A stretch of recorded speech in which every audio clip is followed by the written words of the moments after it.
Hello, everybody, and welcome to episode number 4,322 of the Bethel Church podcast. We've been doing this for a long time. You have probably only seen like 10 or 11 episodes, we're not sure, but there are plenty more secretly hidden in the internet, and you just got to go find them. So, I you know, can't and tell you those how to are find them. those. Yeah, we can't. Those are the good ones, though. So, I am here joined with. I'm Josh. If you're new to this, I am the student director at Bethel Baptist Church in Westminster, South Carolina. I'm joined by our pastor, Jeromy. How are you doing today, Jeromy? Doing good, Josh. Glad to be here today. I'm excited for the topic today. You kind of put the notes together for this, so I'm excited just to kind of be by your side and kind of dig into this with you. Yeah, this has been a week or so of me. Yeah, it has. And that's been good. So I got to preach this past Sunday and really enjoyed that. And yeah, and we honored our graduates this past Sunday, and we've just been on a roll here lately with some really good stuff at the church. Yeah, it's been really good. I really appreciate your ministry. I appreciate what you're doing and how you're leading our students and our kids. So keep it up, man. You're doing a great job. I'm trying my best. Appreciate it. Yeah, I hear only good things.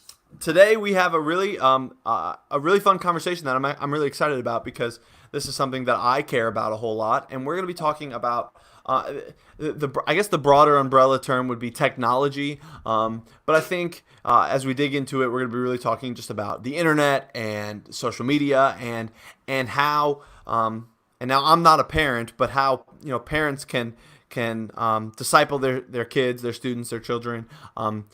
In an age that's not going anywhere of technology, of social media, the internet, constant content that we constantly consume. I mean, this moment right here is online content that we want people to consume. So we're going to be talking through just kind of how to set boundaries, how to have these conversations with your students, and yeah, that's what we're going to be talking about today. Yeah, and I am a parent. I've got two kids, and my wife and I, we focus on this a lot, and really setting boundaries is really important to us.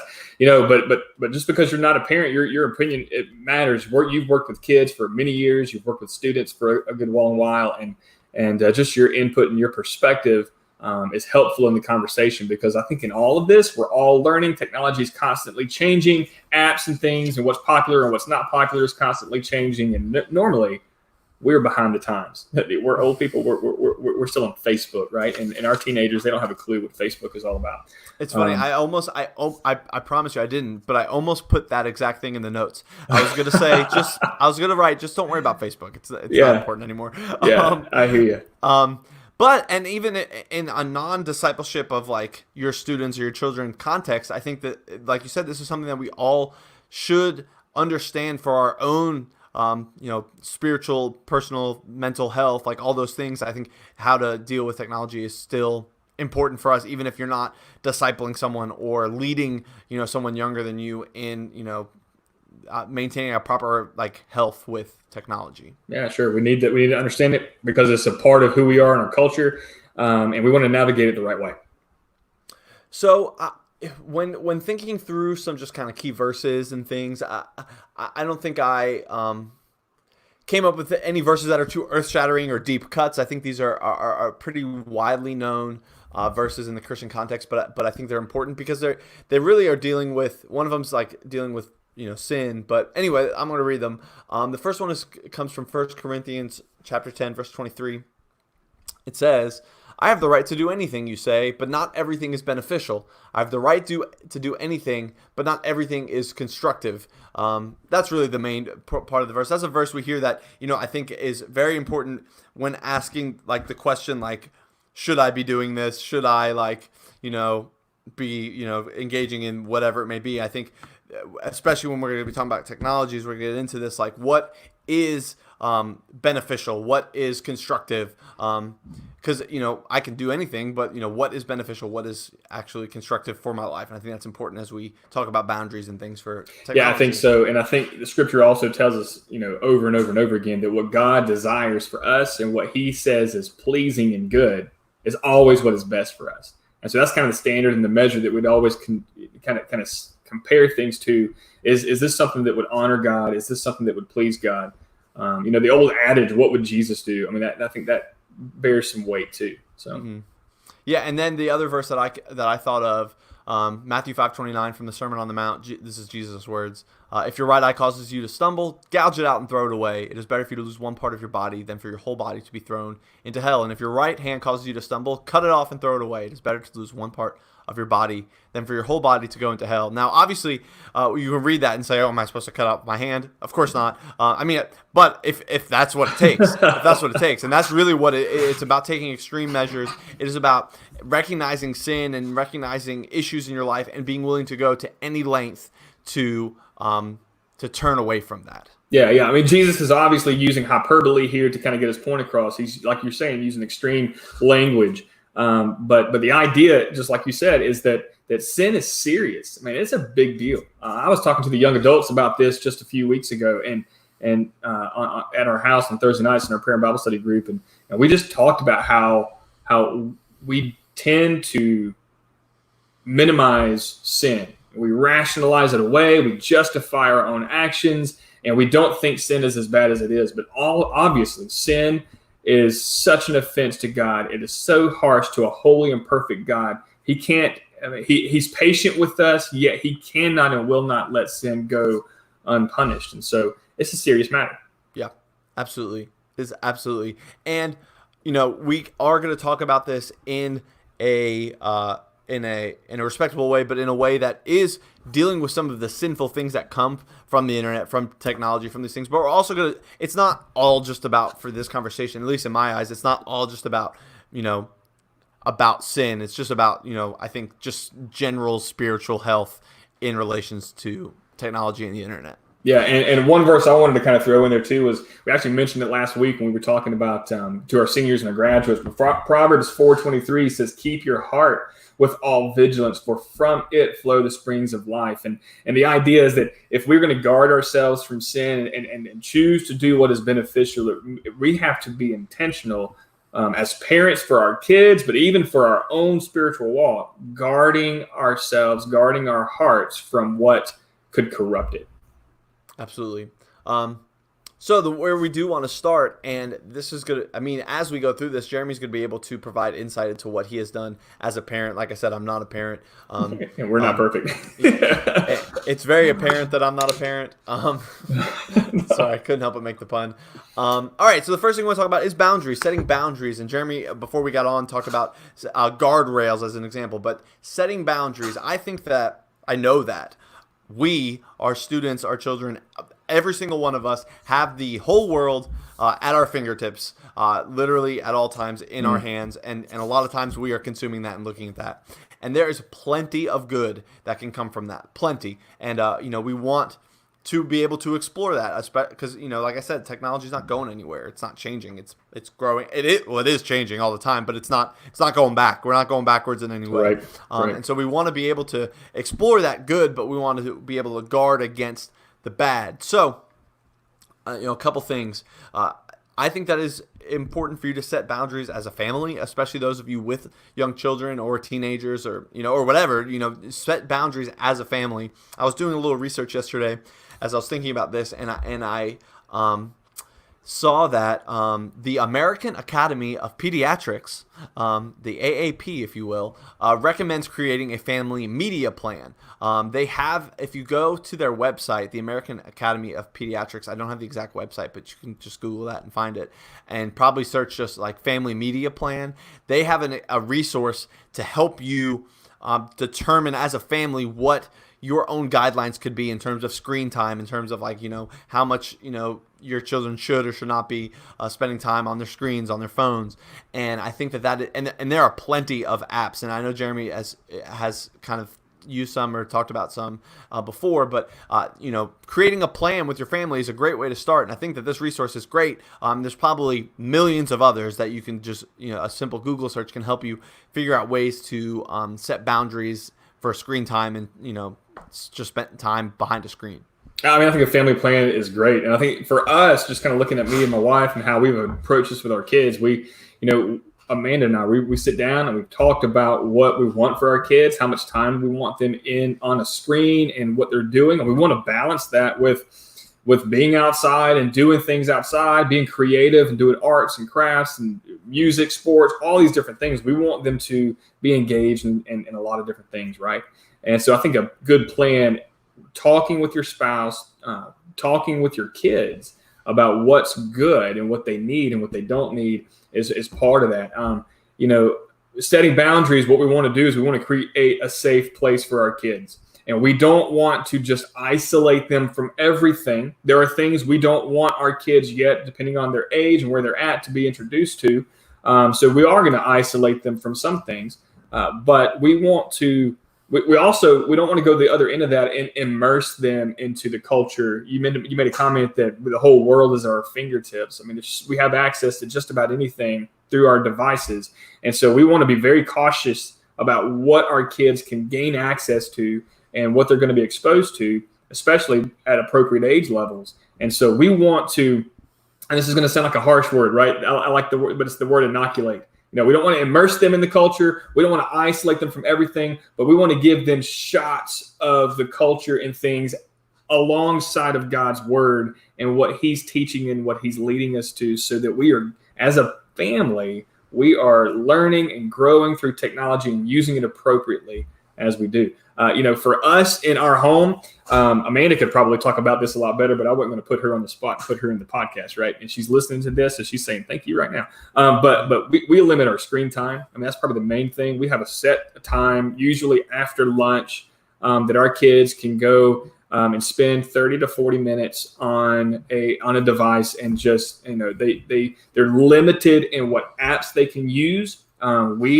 I know this is going to sound harsh. Lillian thinks this is the worst thing because everybody has access to YouTube. But in our house, we've decided not to give free reign to our kids to go to YouTube because they can access so much stuff on YouTube. And so we've limited some of the apps that they can use. We've limited the time that they're in front of a screen, and they know those rules and those routines. But we also at times monitor certain things. Like if there's something that the kids want to look up on YouTube, well, we sit down with the kids and we look at it with the kids. We don't just let them go off into the room, close the door, and just surf YouTube and stuff like that. We monitor those things. In a lot of these things, this is just what we do. I'm not saying this is right or wrong. You guys can take it or leave it. But there's some games that their kids like to play, and we know that in these internet games, they have these chat features and able to interact with people all over the world, really, through these games. And so for now, with our kids being as young as they are, they just want to play the game. So we've limited them and said, don't use a chat feature. You don't need to communicate with the other people that are throughout the game. Just go and enjoy and have fun playing the game. And they're responding well to that. They've not asked for that yet. And when they do one day ask to be able to use that feature, we'll have to reevaluate our plan and kind of talk about that more, Mm-hmm. Yeah, absolutely. And I think this kind of bleeds right into the next thing I wanted to talk about. And this is like really specifically, I think, for parents. And I hope I don't impose on parents by giving advice as not a parent, but as someone who knows a lot about, the internet and social media and all these things, I feel like I have a little bit of room to talk. I think it's important, and you've touched on this, is to actually understand what the apps are that are being used. You mentioned YouTube, and I think that's a place I can start because, for example, Jeromy, if maybe I'm telling you this, you maybe didn't know this, but if you were to ever loosen the reins on your kids for YouTube, you can go into their settings, or you can log your account in on YouTube, go into their settings, and there's something called restricted mode, and restricted mode is quite restricting, actually. I've had it on my phone before to just be careful of my own self. And there's sometimes where I was like, it's not letting me watch things that are completely harmless. And I'm like, all right, I gotta turn this off. Yeah, you can use restricted mode on YouTube. I think that is a healthy thing to do. If you ever get to that point. But that's just one example. I think. And it's not even just about learning the parental controls on these apps, because what I have learned is that almost all of these apps, there's a way to access something that you don't want your kids to access to, whether they're trying to or not. So I think it's important for you to I'm not saying for you parents to become social media people. In fact, A lot of you probably shouldn't. But what I'm saying is that you should, just make an account real quick. You don't have to use it all the time. You don't have to post on it on Instagram, but thumb through it, figure out the ins and outs of it, learn what a hashtag actually does. Like when you click on a hashtag, this is the point of hashtags. It wasn't always this, but now the point of hashtags is to connect. So if we were to make if we were to put on this podcast every episode, hashtag Bethel Church Podcast, or whatever. Well, that may not be a good example because there's a bigger church named Bethel out there somewhere, I'm pretty sure. Oh, yeah. There's a lot of them. But if we were to put, hashtag Josh and Jeremy's Bethel Church Podcast, the best thing in the world. That was our hashtag. If we put that on every episode and someone came around and clicked on that hashtag, they would see every episode that had that hashtag. That's the point of the hashtag, is to connect mutual interests for the most part. So explore things like that. See what hashtags are being used on things. Thumb through the settings on apps. Scroll through, like on Instagram, scroll through like the explore page, because the explore page, social media is so smart because it knows the kind of things you're looking at, and because it knows the kind of things you're looking at, it's going to give you more of those things that you would like to look at. So if I, like I do, am always looking at, on YouTube, if it's all the social media, if I'm always watching Mets videos, in my recommended videos are going to be more Mets videos or more sports videos, or be like, you might like this. So just like become familiar with all of these apps. Snapchat, TikTok is huge right now, and TikTok is so dangerous, if I'm being honest. I like TikTok. There's a lot of funny things about that, and a lot of fun and good, just wholesome, fun entertainment on TikTok. But it can go bad quickly. So just get in there. Don't just assume that your kids are going to, one, use it correctly, but two, just like that, assume that your kids aren't susceptible to going down a dark path.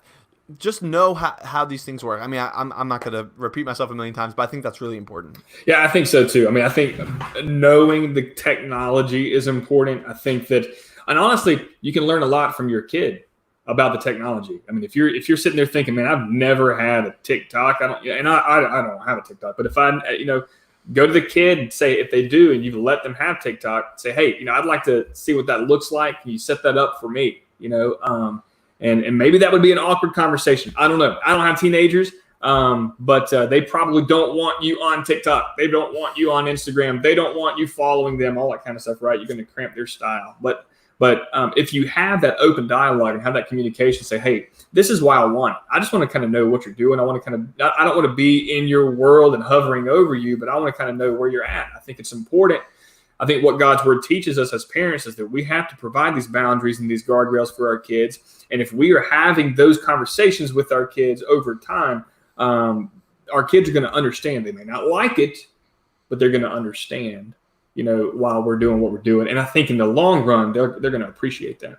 And one more thing while I think about it, just from like a safety perspective, most of these apps, you can protect your profiles. So I would almost say that you should make your students have their accounts on private. Facebook, like I said, not as big a deal anymore, but you can even Facebook, you can go in the settings and basically make things extra private or less private, but because you need a friend request to talk to someone. But sometimes, you could not have to friend request someone's Facebook, and you can still see most of the things they post. So you can really curate those things. But I would say make your students have their accounts on private. That way that anyone that wants to follow them has to go through them first. Now, you could even take that a step further and make it have to go through you first in some capacity, and be like, anytime someone requests to follow them, you make them tell you or whatever. But I think most people, even kids, can have common sense enough to say, I don't know this person at all. We don't have any mutual friends, but there's nothing about this person that is remotely familiar to me. I'm not going to let them follow me. Right. Pretty simple. Right. But I think there's a conversation you have to have with your kids, and teach them and help them set boundaries as well. We set boundaries for our kids, but they can begin to learn to know what's safe and what's not. For sure. And like I said, I thought about that from just like a purely safety perspective, because While I think in a lot of ways, because people know the internet a lot better now than they did 10, 15 years ago, I think in some ways, don't hold me to this completely, but I think in some ways the internet has gotten a little safer, because it's not just the horror stories of terrible people like, finding kids to take advantage of. I think that a lot of ways the internet has gotten safer, but we still have to be very, very careful, obviously. That's right. Because that still exists, obviously. The next thing I think, and this is, I think, really important from a discipleship perspective, and we're going to talk about this from a couple of angles, is that as parents, as leaders, this is me if I was, discipling a student through this, is to lead with grace. If your student or someone you're discipling or your child or whoever finds themselves down a path of the internet, video games, social media, whatever, that you think is unhealthy, I think it is very important that that the conversation starts from a point of grace. I remember that band or group. That's a real deep cut. So it starts from leading with grace. Because here's a big reason why, and I've kind of written this down and I want to talk about it. Technology is designed to have actual addictive attributes. Like there are things about this that are physically neurologically. That's right. That's the word, addictive. Your brain releases this like a pleasure sensor, or releases like a physical drug in your brain called dopamine whenever you kind of get a positive reinforcement or even a negative reinforcement in a lot of ways on the internet. Like anytime that someone clicks like on your picture that you just posted of you and your dog, or someone comments something like, oh, that looks so fun, or shares a funny video with you, or whatever it may be, that releases like kind of a hit of dopamine in your brain, which is a drug that your brain produces that that feels good. You enjoy that. So, and because of that actual thing in your brain, that is addictive. You want to continue feeling that. So and there's a lot of fun and positive that can come from that. But if you like think that your student or child or whoever is going down a path that is bad, it likely started from an innocent place. It likely started from, like I said, a recommended video, like, oh, that I would be interested in this, and that leads you down one way, down another, and it releases that dopamine over and over again, and it's addictive, and that is dangerous. But like I said, the reason we lead with grace is one, because we should be leading with grace because that's just who we are as believers, but also because we have to I think you should almost come from an assumption that your student started from an innocent place and go from there. It may not be the case. They may have not started from an innocent place. They may have sought out things they shouldn't be seeking out. But a lot of times, and I know this, like it is not always like just because your student is sinful.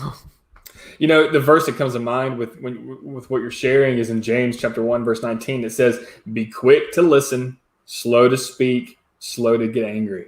And I think that's the grace we're talking about, is that if our kids, we've set these boundaries and set these safety lines, these guardrails for our kids, right? Well, one, when we set those boundaries, communication is key. We have to sit down and talk with our kids and let them know, here's what the boundaries are. You can live here in this safe space, but once you cross over that line, this is the line that we think is best for you and best for our home. And if you cross over that line, there's consequences. Right? There's not only consequences of punishment and discipline from us as parents, but there could be consequences if you post something on social media that's inappropriate or wrong. There's going to be consequences in society for that. I mean, there's with friends and others around them. So we want to safeguard them and protect them, right? So having that conversation and communicating with them helps them to understand and know where we're coming from.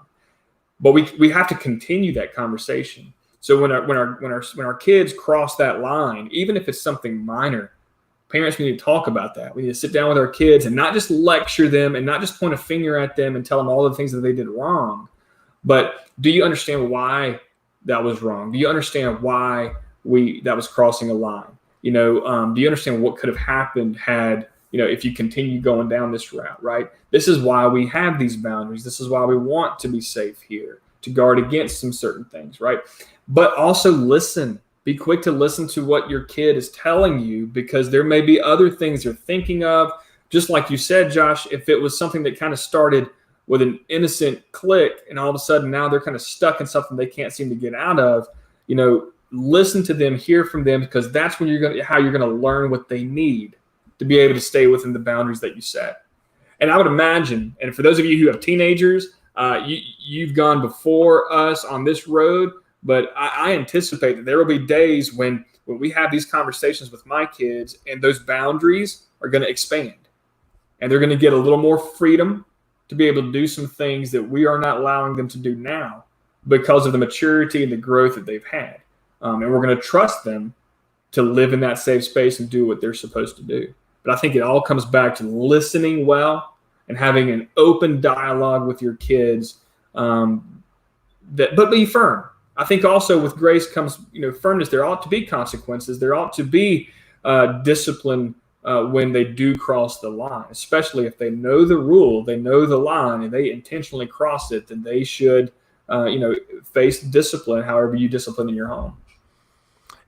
And this is semi-related, but I just thought of this. It is also important, and this is good advice in general, I think, is to lead by example. And that does not just come in like avoiding, bad places on the internet. I think that comes in every single time that you hit send on a post, on a comment, on anything. Someone can see it, and it could be your children. It could be someone else that gets back to your children. Who knows? I think every time you post something, just think, should I post this? Should I? I try to do that the best I can. I'm not always perfect about it, and I get that. But just think about, should I be posting this? Should I post this, whatever it may be. We don't have to get into all that, but just think about that, because I think that's important too. Is it beneficial? That's always a question that I think is important to ask. What would Jesus do, if you will? That's right. And finally, one more thing. And I think that it is important to replace technology, not replace technology, but replace, the void left when you're not using technology with family time. Find times that as a family, every single one of you is unplugging. I am awful at this, but find time to unplug, and I think that goes for every. It is not just about, and this is what I thought about as I was preparing this. This is not just about getting your kids to unplug. This is about getting all of you to unplug. So spend time together, play games together. If you need any good, and I say good, and I mean that, good game recommendations, come to me. Come to me before you go anywhere else. He is the game guru. He certainly is. You need to post a picture of your game wall. Sometime. I should. Maybe I'll do that and post it, and I'll put it on here next week. That's right. It's like right behind this wall. So come to me with game recommendations. This may seem counterintuitive. Watch a movie together. Yes, that's technology. Yes, that's a screen. But there's value in a movie night together where you can, talk about a fun story that you watched on TV. Yeah. Go for a walk, play outside. Just replace, everyone just like this behind their screen with time together.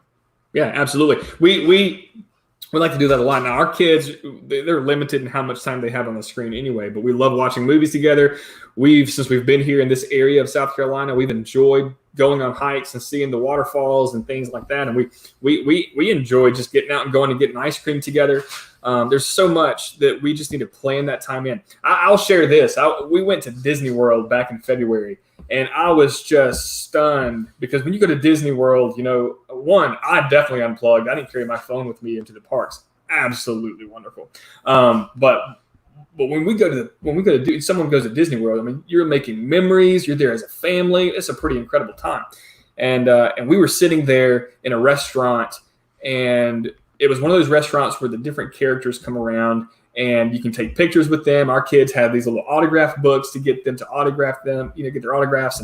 And we were sitting there, and there was this family over here at a table away from us. And Donald Duck and Daisy Duck and Mickey Mouse, all these were walking around and taking pictures with kids. And then one of the characters, I don't remember which one it was, got to this table. There was a dad, two young boys. When I say young, they were probably 6, 7 years old, and a mom.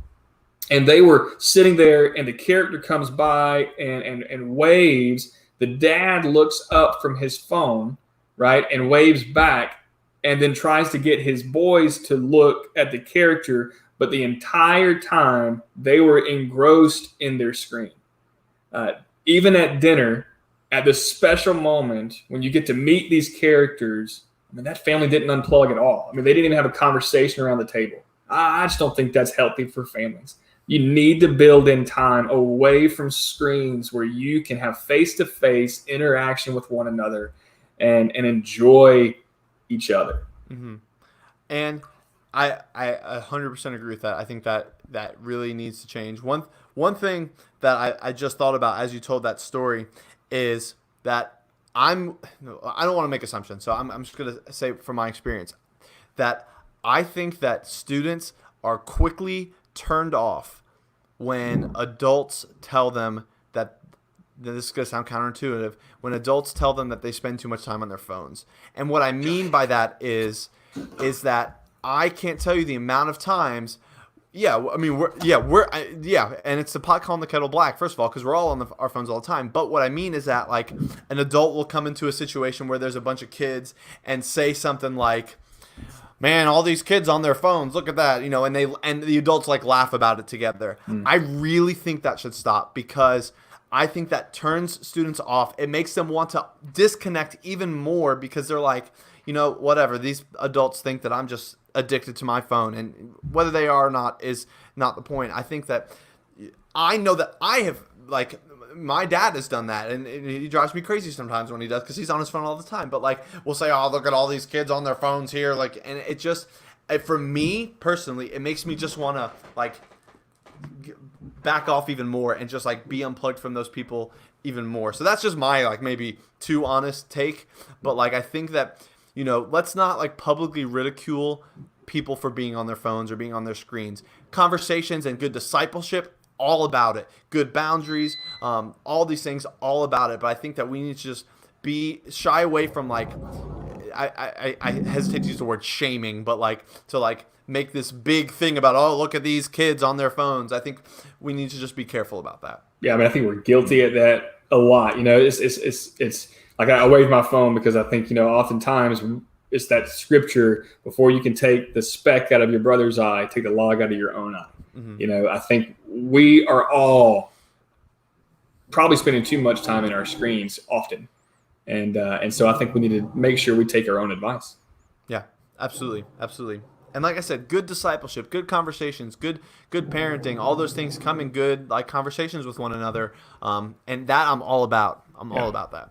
Yeah. So, all right. Well, good deal, Josh. This was great, man. Yeah, Appreciate it. This is a fun one for me, because I love talking about this kind of stuff. So, we hope that you enjoyed our podcast today. If you've watched live, we had some people chatting along. We really enjoy that and appreciate that. Please feel free to share this on your Facebook walls and on your social medias, all the things that we've been talking about. We'll be back here again next week with another conversation, and we will be back outside for service on Sunday morning. Hey, and if you had an idea, if there's something that you do in your family that helps you set boundaries with technology and things, share it. We want to hear those things that are working well for you and your family, because it might help someone else too. So, absolutely. And we look forward to seeing you guys, and look forward to hearing back any feedback you have on this podcast. We'd really appreciate it, because we enjoy doing it, and we just want it to continue to get better. So, until Sunday when we see you, or next Thursday back here on the podcast, I hope you guys have a great weekend. Thanks.